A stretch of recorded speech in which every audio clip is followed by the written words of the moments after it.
মুক্তিযুদ্ধ আর বঙ্গবন্ধু মানুষের আবেগ, বিশ্বাস আর ইতিহাসের সঙ্গে গভীর এক বন্ধনের নাম।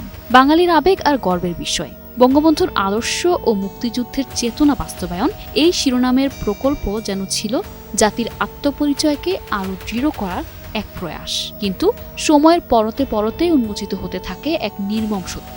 এই চেতনার আড়ালেই হয়েছে কোটি কোটি টাকার লুটপাট।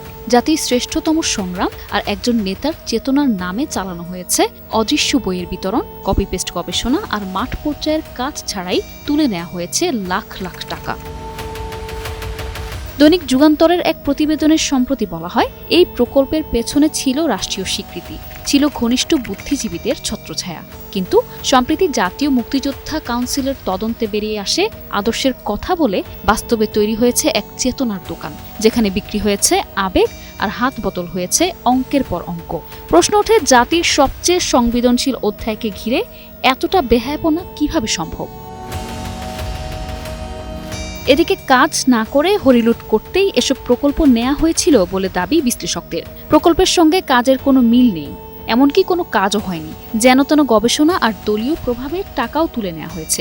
এ নিয়ে তদন্ত প্রতিবেদনে নানা অনিয়ম, দুর্নীতি উঠে এসেছে। এর আগে 4 ফেব্রুয়ারি প্রকল্পটিতে অনিয়ম ও দুর্নীতির তদন্তে পর্যালোচনা কমিটি গঠন করে জাতীয় মুক্তিযোদ্ধা কাউন্সিল।